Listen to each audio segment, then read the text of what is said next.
Now we're going to turn to GAA. I'm sure you've seen over the last week or so that the Armagh County Board have put forward Jarlath Burns as a candidate for the GAA Presidency. A new president is going to be elected at Congress 2020 to replace John Horan and will serve a 3-year term from 2021 to 2024.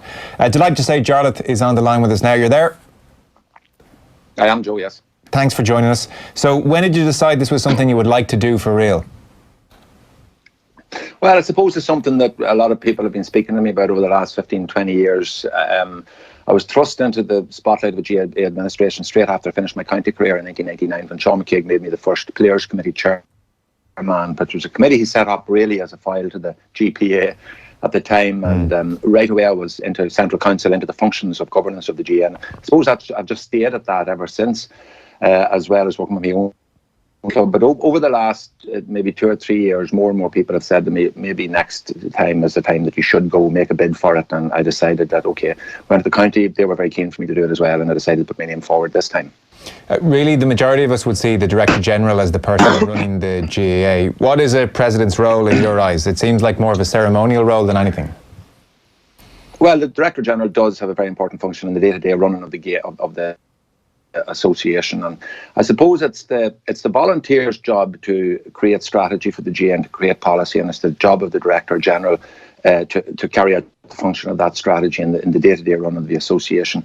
The President has a very important role as chair of the GAA Management Committee and obviously Central Council, and they meet the Management Committee meets every month, Central Council meets every 2 months, and then of course Congress, he or she chairs Congress as well.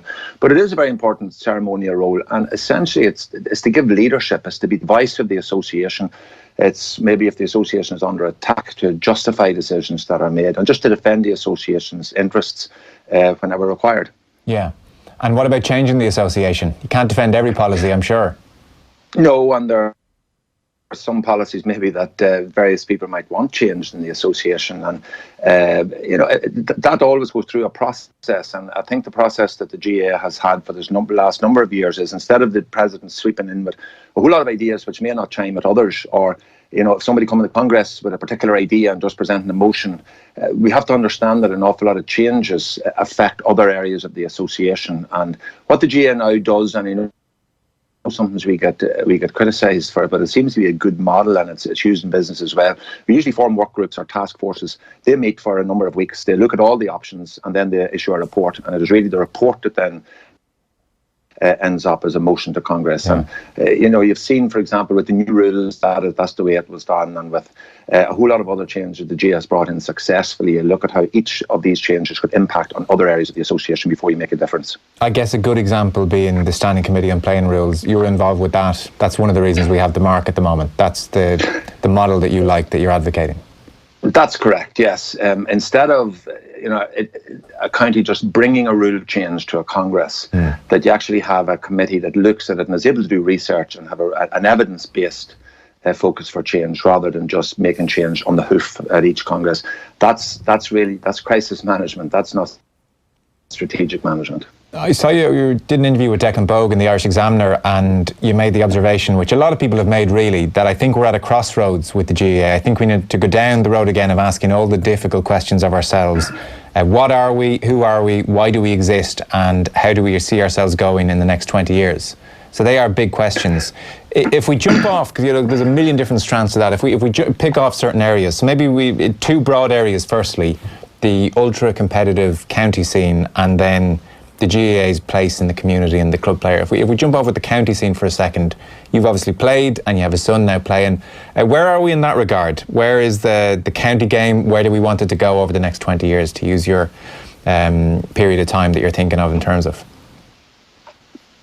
Well, we have 5 children play. Every one of them play at different levels. Yeah. I have a son in a county minor final on Sunday, and I have a daughter in a county final on Saturday. I think that if you look at the GAA at the moment where it is, I actually think we're getting closer and closer to where we should be with regard to fixtures, particularly my own county, and in an awful lot of counties what they have done is they have looked at the Masters fixtures plan and have said, okay, that's the way that is. How are we now going to make our fixtures fit in around that? And what you have to remember is that, for example, if we look at fixtures, and that's constantly something that people criticise in the GAA, in a situation where you have provincial councils making fixtures, where you have central council making fixtures, and you have county board making fixtures, you have 3 sets of fixture making rules, and then you also have the universities making fixtures as well. It can create a situation where everything comes on top of each other. But I think what we need to do is where the GAA creates a Masters fixtures plan and say, this is the fixtures plan that we have. This is based on a particular model of club fixtures. And if each county adheres to that, well, then everything will be okay. And the way Armagh does it, and a lot of counties are doing it now, you play your entire league and then it stops at the second week of August. You have a 2-week break and then you play the championship. And in Armagh, we played 3 matches and it goes into a quarter-final, semi-final. And that just works perfectly for us. And I think that a lot of counties maybe are very set in their ways as to how their championship is. And I know it works for them. And there's hardly 5 counties that have exactly the same type of championship. Nearly every county has a different type of championship. That makes it very, very difficult at a national level to create consistency for fixtures and give a meaningful fixture programme for everybody who wants to play the game. And how close are we to doing that? Because it's always struck me as well as crazy that we have 32 different fiefdoms ruling themselves, and crucially in a lot of cases you have county managers with different personalities, some of them very forceful and very demanding in terms of the time they want with their players.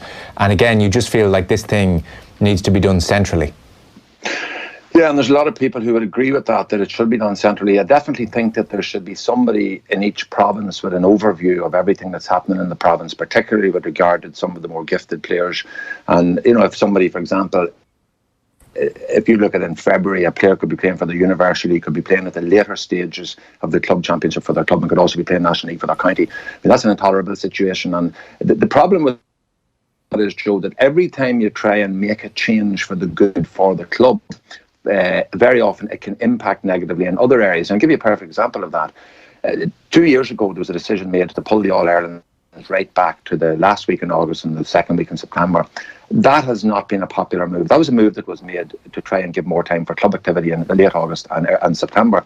And while it has achieved that, it has meant that we have completely ceded the whole month of September, which used to be the most important month for us in terms of publicity, to rival sports, to the beginning of the Premiership and to rugby. And that's something that we have to look at. And whenever you make one decision, you have to understand that it can impact elsewhere in the association. And I actually don't think that that decision, the next year it comes up for review, I don't think that the All-Irelands will maintain at the last week in August and the second week in September. That's an example of something that's made in very good faith for a good reason, but has so many other negatives attending to it that you just say, no, the All-Ireland finals are sacred in the first and third weeks in September. And where are we in terms of... And where are we in terms of just ripping the whole thing up and starting from scratch? Because there is a frustration where on an annual basis we have discussions and things are done in piecemeal form, a change here, a change there. Like, for instance, that decision you've just mentioned, the moving of the All-Ireland final dates. And it just seems like we're going to be on this road for another 20 years. You know, can we rip things up? Can we start from scratch? Can we do something a bit revolutionary? Or is it going to have to be step by step, a mistake here and 2 steps forward, 1 step back? Because it feels like we're on that road. Yeah, well, one of the things that I talked about, and if you look at that interview today, you'll see me talking quite a bit about it. In 2000, going back to Sean McCaig's presidency, which I was very close to, he ordered a strategic review into the entire association and to really rip it up again, to put it all back together again, see what was working, see what wasn't working, but really look very much into our soul and the proposed change. It was very, very radical at the time, and it actually did an awful lot of good. And possibly the biggest change that came out of that was the Dublin situation, which was very, very dormant and was a real challenge for the association back then. And there was a strategic plan put in place as a result of that. But I think that with regard to the GAA, if you look at the fixtures, there is constantly going to be a situation of tension where you have all of these expectations and various people having expectations in the association. For example, if you look at Armagh, if Armagh had got into the Super 8s this year, that would have come straight into the middle of our championship. And I know that there would have been a clamour in Armagh to say, look, let's postpone our championship and let's give the players the best chance they possibly can to get into an All-Ireland semi-final. And, you know, Kieran McGeeney is our manager, and he works very, very well with the clubs, the same as a lot of managers do. But county clubs have a high expectation of him to deliver and to deliver success. And if we had been beaten by Down in the first round of the championship, he might have been in a difficult position. So it's trying to marry each of those things up, to marry what the priorities around the club are, to get meaningful games for players, and then to try and keep the county set up as competitive and as entertaining as possible. Nobody has yet been able to get the perfect situation for that, and it's going to be very, very difficult when you have so many competing interests. Well, they're not compatible. I mean, the modern game, it's not compatible, county football and county hurling, with the club game, and you can dice it any way you want, but that is the bare problem laid out. You know, I would have played growing up GAA with the club and soccer as well, I suppose. And when I got to 18, it was no decision to drop GAA and run a million miles away from the life of a club player. Like, and if we're going to get serious about it, like, do we envisage a point where the county player just doesn't play club football? No, because I think that the county player does want to play club football, sure, want to play with their club, but I suppose with regard to the league, and again it comes back to the fact that we have all of these people making fixtures. I know I go back to my own county, and if you look into an awful lot of counties at the moment, they seem to have actually managed to get it right, because the complaints coming back from counties are getting fewer and fewer with regard to how the county game is impacting on them. The recent changes with regard to the Super 8 made sure that by I think it was the last week in May, there was only 8 or 12 teams left in the championship altogether. And that has meant then that it left the whole of July and August for the rest of those counties to have their club leagues finished up and their club championship started. And now we're into September, and clubs are playing away in their championships, and there's some fantastic matches being played. So we're actually a lot closer to now than what we used to be. Like, I know when I played county football for Armagh, I saw me on many an occasion playing a match for my club, getting into a car and driving to somewhere like Wexford or Wicklow to open a pitch for maybe 7 or 8 o'clock that night, playing 2 games and then training the following day. Having a son playing there, you see there's an awful lot more emphasis on player welfare. They arrive at training, the first thing that's done is they're given an assessment to see from 1 to 10 whether they are fatigued, and if they're maybe an 8 or 9, they don't train. And I think all of those things are very welcome. But I suppose it's just the time that's involved in being a county player. But vast majority of our county players really enjoy it. They really love playing for their county. They love the training. There's a culture among young people now of going to the gym, whether they can play or not.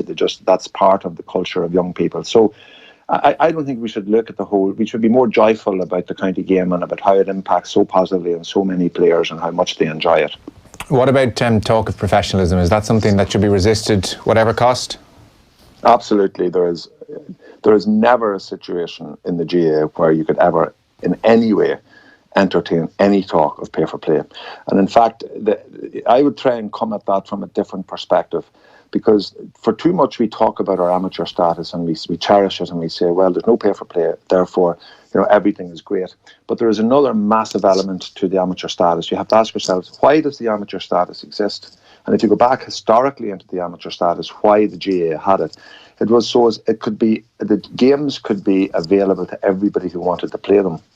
Now, if you look at county football and hurling at the moment, I would question that, because if you're living where I live and you work in Dublin, or if you're a plasterer or a joiner or whatever, the county game is really out of your reach, because you just don't have the energy and you cannot give the commitment that's required to county football and hurling.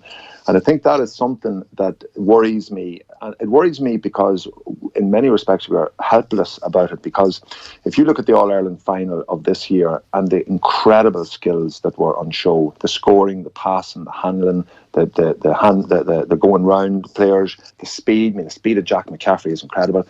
All of that comes because those players have time and take science to make sure they're the best that they can be. Sure. So if we want to continue the game at that level, and it would be wrong for us not to, that does come at a price. And I suppose you have to start asking ourselves, how much of this price are we willing to pay? Because I did use the word juggernaut. I think that if you compare, for example, Mick O'Dwyer, who never had one person in his backroom team, he just did it all himself, to the cottage industry that there is of backroom teams now at the moment, that is something that when you talk to county chairs, that they are very, very worried about. The amount of payments, and a lot of managers are still not being paid, but an awful lot of their backroom team are taking up an awful lot of money. And I'm not saying that they're not doing a good job and a worthwhile job and an important job, and they wouldn't be there if the manager didn't feel that they could give that added little wee bit. But the ambitions of county teams at the moment are so great that they are really causing great pain for their county. I'm the Armagh executive. I'm leaving here now to go to an Armagh executive meeting. We'll probably hear how much the year has cost us.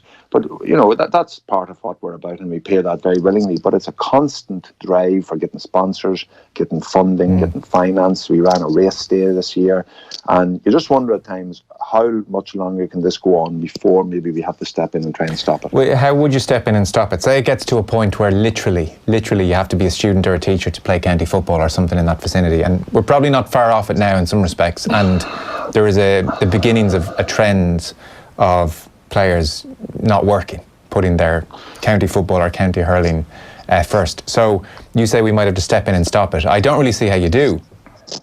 Yeah, well, if you look at some context to that and look at it from a perspective of the GAA, you know, the prizes for winning the All-Ireland football and hurling have remained the same for 100 years, a cup for each. So that's not being driven at any level. Yeah. You know, the GAA's ethos of coaching at that level is to play and stay with the GAA. As I say, it's all about fun, the fundamentals. The GAA are not really interested in you know, certainly at schools level, developing elitism. Like John Horan has gone on the record for saying that he is against development squads because it breeds elitism. All of this is coming from within counties, and when any time that the GAA has tried to move in and to stem it by introducing a closed season, it was routinely broken. I remember seeing the Paul McGrahan a couple of years ago. He's a good friend of mine, played for Armagh along with me in 2002, and he's a great thinker of the game, and I would respect his opinion that unless there is a complete buy-in to a new scenario where up until the first round of the championship or maybe the end of the league, that every single team is only allowed to train on a Tuesday and Thursday. That's it, no other night. I mean, Paul laughed at me when I said that. He said, no, teams would just laugh at that. They wouldn't do that at all, ever. So it is one thing coming up with a grandiose plan and a wonderful vision, but when you have, if you take a manager and a team and give them a set of balls and a mission, they will go through anything and they will do anything to try and achieve victory and to try and win. And it's very difficult being an administrator in the middle of all of that ambition. Yeah, I accept that. That's a fair point. So away from the county game then and the role of the GAA in the community, and that's it's a wonderful aspect of the GAA. The foothold it has in every community almost around the country is a fantastic thing. And we're seeing a sense of diversity about the association. We're seeing demonstrations of social inclusion. We saw Gay Pride just a couple of weeks ago. I know you marched as principal with your school in a Gay Pride march as well. So these are wonderful things. A common complaint we would get here is a sense that in some respects the volunteerism and the importance of community is forgotten in some respects. Like things which really bug people, and in some respects they're probably small things, because I'm sure the Sky Sports money has not revolutionised the GAA, but things like the Sky Sports money, that bugs people. It bugs people that they coached players as youngsters, they gave up their time, they volunteered, and then when they're playing in a big county match some 15, 20 years later, they can't watch it on free-to-air TV. And people wonder, well, why is that? We're not paying the players. The revenue is over 60 million. Sure, you wangle a few extra quid out of RTE, but I mean, nothing seismic. People talk about the price of tickets. You're paying 50 quid for an All-Ireland semi-final ticket. You're paying through the nose for food and drink at Croke Park. You're paying €90 for an All-Ireland final ticket. You're paying €7 for a programme.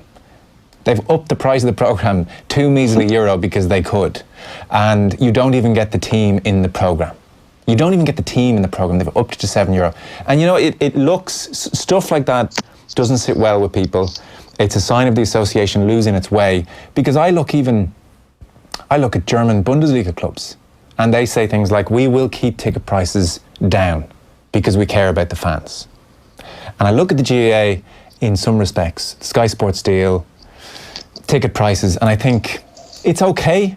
Like it's okay, it's not a rip-off, and you could say, well, look what you'd pay down the Aviva, but frankly the Aviva funds its entire wage bill, 86% of it, with revenue on match day for internationals. So it's not a good comparison.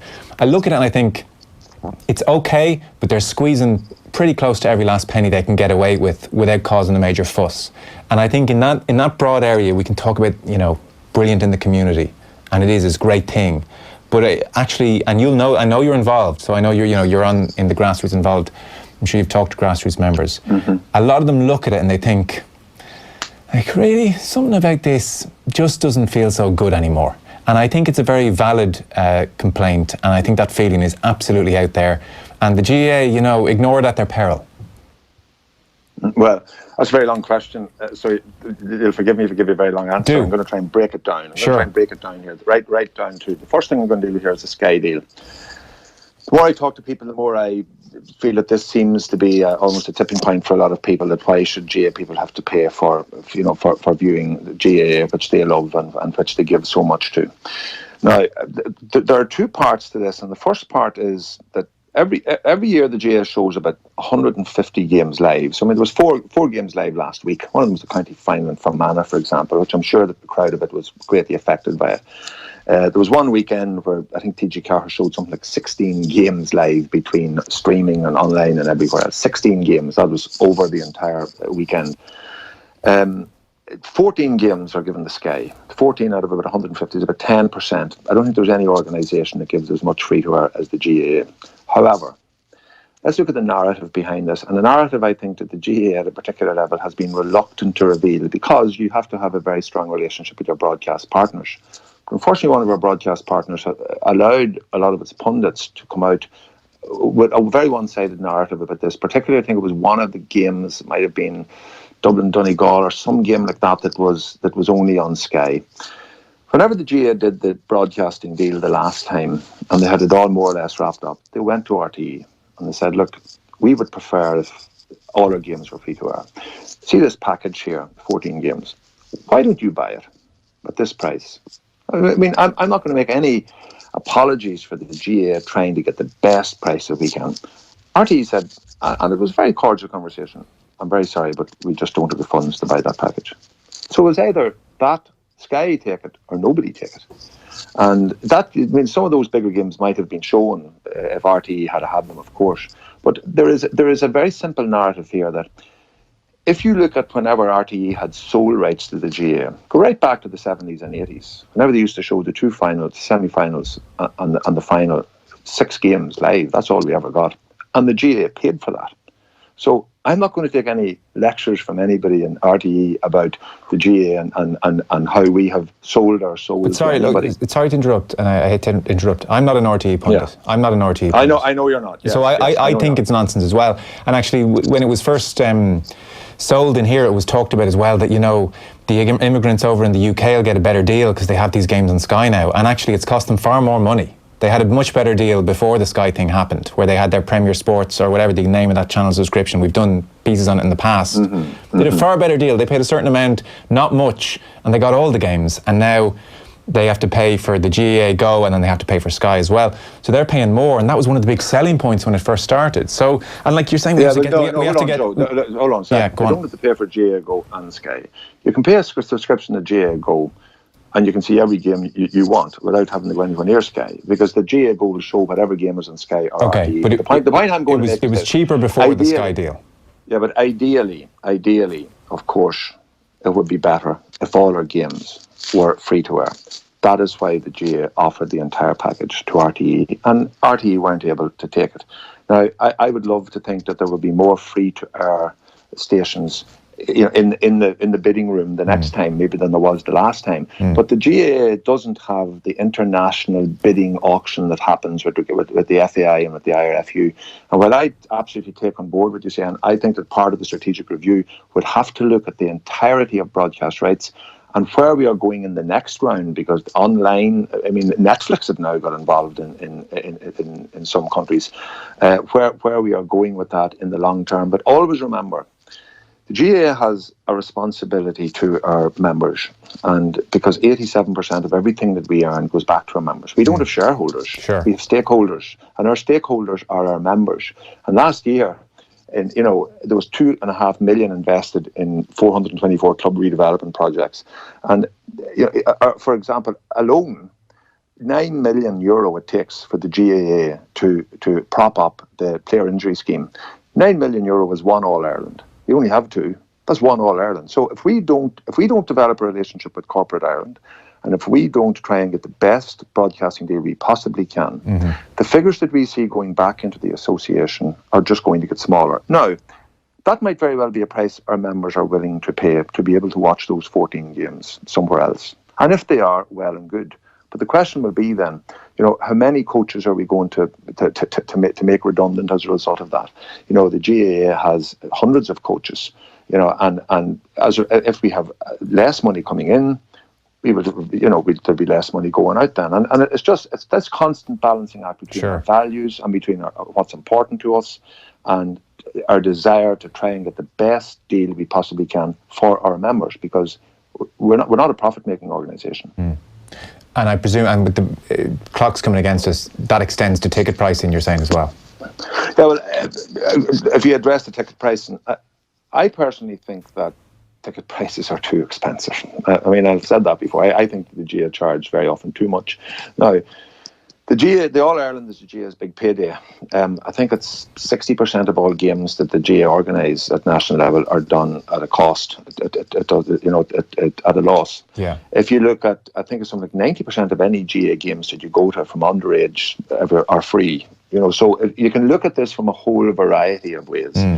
Even if you look at the semi-final of the All-Ireland, you could take, I think it was the Tyrone match, you could take a whole crowd of young people from your club and they all get in for €5. There are various ways of looking at it. I think one of the best innovations the GAA has ever brought in regard to tickets has been the season ticket. Because gone are the days now where you hear of the fella who went to all of the National League matches and he doesn't get a ticket for the All-Ireland final. The season ticket is really, really good value. I think in Ulster Council reduced the ticket prices and brought in various packages, and I think that worked very well. As a result of that, attendances were up, everything was up, and I think maybe, we that's definitely something we could look at. But we need to consult our members and we need to ask ourselves, fewer, 345 coaches working with clubs and schools throughout the country, that might go down to maybe 250 if we're going to reduce these ticket prices. But it's probably the same counties every year that have been hit with those ticket prices. I always feel for the likes of Kilkenny and Dublin and Tipperary, but they're walking off at All-Irelands. We only have one. I think that'd be a price Armagh would be prepared to pay if we could get to an All-Ireland every 2 or 3 years. The clock is coming against us, so shout when you need to run and we'll race through stuff pretty quickly. Yeah, okay, Something I suspect which has come up are the comments you made a couple of years ago on the flag and the anthem in 2015. So like Brexit is kind of looming and you'd be more aware of that than I am, I would think, on the ground in a big way. So as I understand it, in 2015 you were talking about flags and how they can be divisive, and you've said on unionism before, actually, it was an interesting quote. I have an obsession with unionism. I read so much about the Orange Order, so much about unionism, and try to understand it as much as I can. You have to understand unionist fears. We can never talk down the fears of unionist people and what the unionist people have suffered down through the years. And on the flag point, you said on potentially losing them from games, or the anthem, it wouldn't cost me a thought. And these flags are divisive. Do we need to say that any louder? If somebody was to propose in the morning that they were going to get rid of them all, it wouldn't bother me at all. It's not one of the core values that I have. It's an overtly political thing. It's something which is specific to national borders. It's nothing to do with the cultural. If I thought for a moment that suddenly Tom Elliott would become our greatest fan, I would get rid of them, surely. I've seen you say since that those comments were misrepresented. Where are you on that whole issue? And because I was surprised it blew up in such a big way in 2015. It did. I suppose when you live in the north and you're living cheek by jowl with the unionist community, and even last Friday I took a group of students to the Orange Museum in Loughgall in County Armagh. They're constantly trying to balance the Irish identity, which is so important to us, with the right of the British people who live in Ireland to have their identity, and to have that identity maintained within the context of a united Ireland. And I think the language that we use must always be moderate and must always be, cognizant of the fears that unionists have and the amount of suffering that unionists had throughout the conflict that we had with them. And I think one of the things that you must do at all times, instead of concentrating on what your own side suffered, in order for true reconciliation to occur, you must start concentrating on what other people suffered as well that are not on your side. That's when true reconciliation can happen. Now, in the context of that, I made those remarks, I think, in the middle of July. I was doing an interview with Eamon Malley, and when I was coming into the studio, there was a flag on every single pole, union flag on every pole. Now, the GAA could teach an awful lot of people on how to use our flag. We fly our flag on our own property. We play our anthem before games. We play it very responsibly. We don't do it in any way to be antagonistic. It's very important to us. I know that it is repellent to unionists, but I know that if we did away with the flag and if we did away with the anthem, it still is not going to have unionists playing the game, because we cherish our Irish identity and we cherish our Irishness. What I would say, I suppose, in a more reflective mood would be, because that was sort of thrown on me, that question, that the tricolour is my flag and I'm very proud of it. My national anthem is the Around the Vein, that I stand very proudly for it and did as a player and do now. But I suppose in the context, if there was ever going to be a border poll that was successful, and at the end of that there was going to have to be a conversation about what would emerge from this new Ireland. Nobody has a clue really. If we had it all sorted down to the flag and the anthem, we bit like Rule 21 whenever it was debated, and that was the GAA's big move for the peace process. That was banning British security forces from playing our games. What I would say is that the GAA would be imaginative and the GAA would be very responsible in how it would respond to that. And I know that that would be repellent to a lot of people who really, really value our flag and value our anthem, and would be worried about the prospect within a united Ireland if we lost any of that.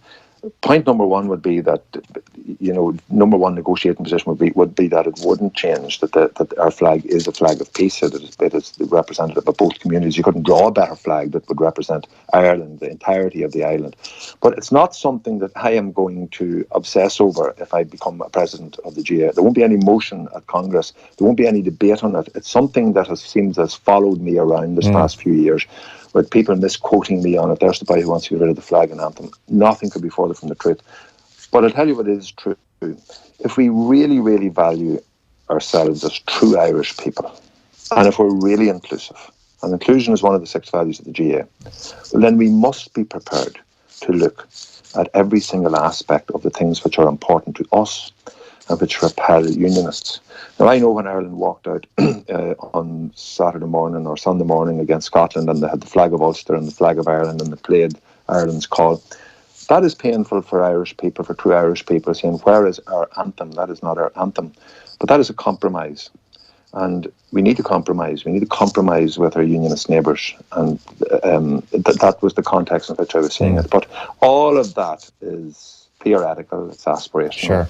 I am rooted in the practical. I'm rooted in what our games are about, what we're going to do over the next 3 years. And certainly that won't be any part of what I would be about over the next 3 years. Yeah. I would like to reassure people of that, Joe. Okay. Would you like to see the GAA take a position, an active campaigning position, if a border poll arose over the next decade? That's something, again, that I said in a remark. I was in an interview at RTE. What I'm saying is that if there was a border poll, if ever there was one, probably the GAA, I'm not saying they should campaign or anything like that, but would certainly have to have a position, the same way as Celtic and Rangers took a position on the Indy ref in Scotland, same way as Catalonian independence is galvanised around Barcelona and that club, and that's very important. But it's a valid perspective to have, that an association which cherishes the 32-county ideal and which talks at length in the front page of the Tror Ifigul about our right to nationhood is impaired by the fact that we are partitioned. But again, these are things which will be going on in the background of a presidency that I would be in charge of. I know that Paddy McFlynn's presidency happened right bang in the middle of the hunger strike, and it defined him, and he had a lot of difficult decisions to make. Interestingly, Peter Quinn's, he was the next 6 counties president, happened right, the ceasefire occurred just in the middle of his as well.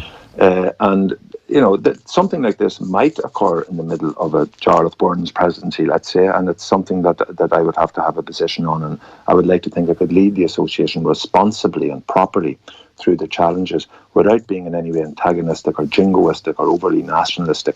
I think that we present our national identity in a very responsible and joyful way, and not in any way in a threatening way, and I think that's the way I would want to continue it. Okay. Listen, I think we might have to do this interview in a part 1, part 2 style. I don't want you to be late. I had fun topics like Dublin funding, rural decline, and the tiered championship all ready to get stuck into with you as well. So we might park them and do them another time. Are you on a campaign trail now? How does this thing work? Do you go around and press the flesh and put your case forward, or is it done through media? Or?